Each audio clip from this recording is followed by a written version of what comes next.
And we're back. Here we are. It is the end of another week. Thank you for being here. And to say that Ken has been one of my white whales is probably an understatement.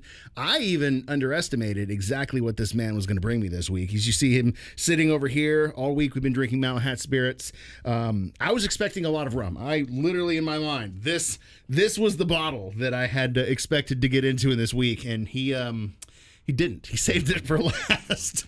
As I have learned that you are a rye guy, and you make a rye unlike any other rye I've ever had. And I will forever have a bottle of your rye whiskey in my bar for my old fashions. Thank you. Because it is truly next level. Your bourbon was really cool because I expected it to be.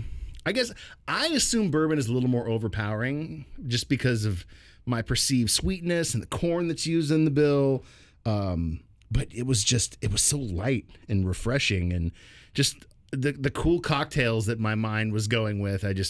I'm going to get a bottle of that and flirt around with it on my own time. Like that'll probably be like a summer beverage thing for me. Like I'm already seeing like sweet tea and bourbon, twist of lime or lemon. I don't know. I'm messing around with fun stuff in my head, but you also killed it with your gin, because I think out of everything, when you stated that you're kind of a culinary distiller, and I think he coined that at the beginning of the week. That one really flexed the hardest. It was is it Mekong or Mekong? It's Mekong. Mekong. Okay, I just want to make sure I get that right. Your Mekong gin and the flavors in it. On the nose, it almost smells like any other gin. It could almost be let go as like, oh yes, it's a very juniper punch in the face. But when you sip it, your mouth just goes, nope. It was lemongrass. It was kaffir lime. What was the third ingredient in that? Some Thai basil, as well as some other Southeast Asian botanicals. That to me, that might be my new favorite Malahat Spirit, after the rye, of course. And of course, we got into the rum yesterday with your black tea rum. Honestly, if you're interested in that, you need to go back through and check out the podcast, the Rock and Roll Happy Hour Last Call on the Odyssey app. He told a very, very, very cool story about the source and how the black tea kind of came to him. But this is the one I want to talk about. In fact, we're coming up on our time, and I want to ask you about two things. I ask you about the bottle of this, and I want to talk about your tasting room. So you ready? Yep, ready. All right, because the intro's rolling. Ken, I feel like there's so many more conversations we need to have, and there's just only so much time to do it on a Friday. But if we're going to have and sip on a beverage, I'm glad you chose my favorite Malahat Spirit, your spice rum, to end the week. Cheers to you, and opening my mind into the amazing spirits that are Malahat.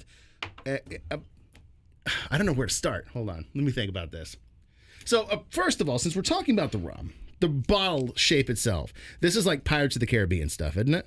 Yeah, the bottle was very inspired by the Malahat itself.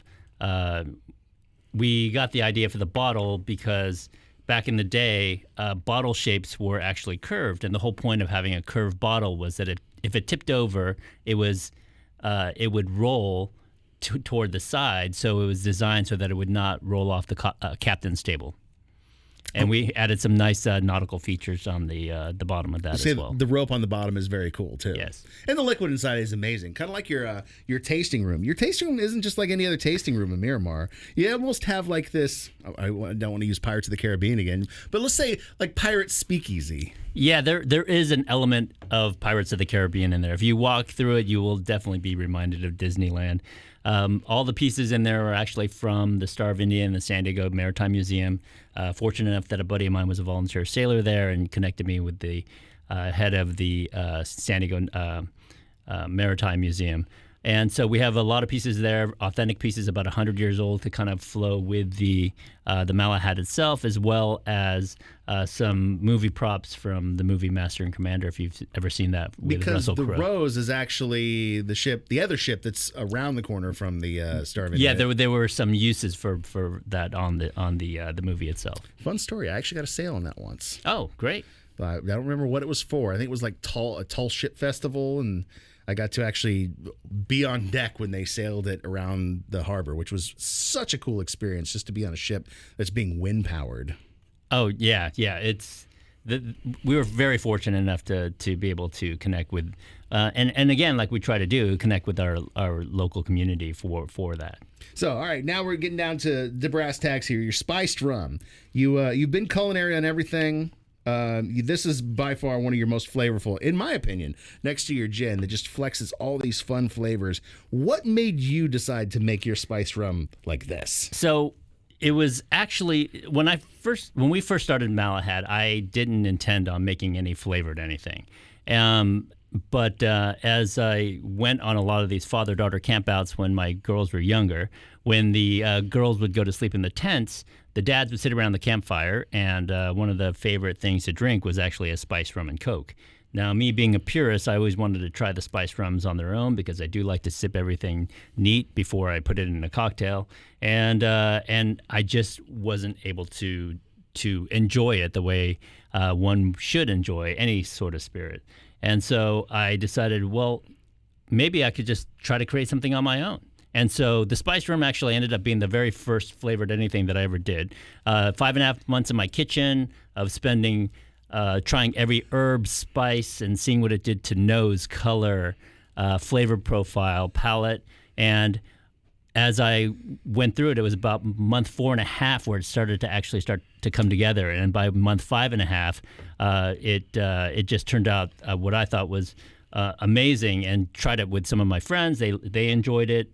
My partners enjoyed it and decided, hey, why not just submit this into the San Francisco World Spirits Competition, which is the largest in the world. And before it even hit market, we won gold with that. So we decided, so I thought, this is unlike anything else, which is why the bouquet smells different, because I only use natural ingredients in there. So there's no hint of like a vanilla extract or something, which adds this chemical back end to it. The nose is beautiful. I actually split real hand-peeled, real split vanilla beans, crushed real cinnamon sticks. It's about a dozen real spices, just culminated together to create this. And a lot of folks refer to it as Christmas in a bottle, although it makes a great summer Mai Tai as well. This isn't just Christmas. This is Happy Birthday. This is Indigenous Peoples Day. I don't care. There's no reason not to pull this out at any given part of the day, including when you wake up and have coffee in the morning. It does go well in a coffee too, by the way. Stop it. Stop it. It's like I need any other more reason to drink this. Question on the spices in it. Proprietary blend? Yeah, I don't always give out all the spices that are in there, but what I can tell you is that as I mentioned, we split real Madagascar vanilla beans, crushed real Saigon cinnamon sticks. We have some clove, some anise. You do definitely get some of the anise in there.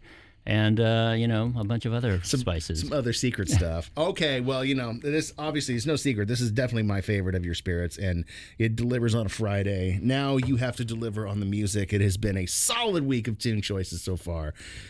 Thank you. Yes, very excited to have been here all week and to kind of cap this off and start the weekend off. We are playing the Replacements. Can't hardly wait. It's because I couldn't hardly wait to get to this beverage right here. Exactly. Cheers to the weekend.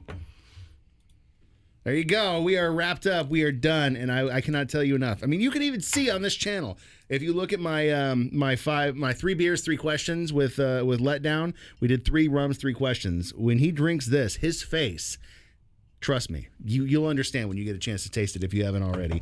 Oh, off. We're off. Your distribution. Where are you distributed? Can people out of state get your stuff? Yeah, so we are distributed in California, throughout California, Arizona, and Nevada. Here in California, you can find us in a lot of the chains, such as Total Wine and Bevmo, a bunch of Vons, Albertsons, and some Targets as well. And all of our friendly, close liquor store partners as well. And so we always like to promote them as well. And if you're out of state, you're also able to hop on and check out some of the local retailers who can actually ship out of state, as we can't do that ourselves. There is your angle right there. All right, that's it. We're out of here. We're going to enjoy the rest of our Friday. I'm going to enjoy the rest of this glass. Next week, I will finally have Remy from Hopnonymous back in the studio. I will see you then.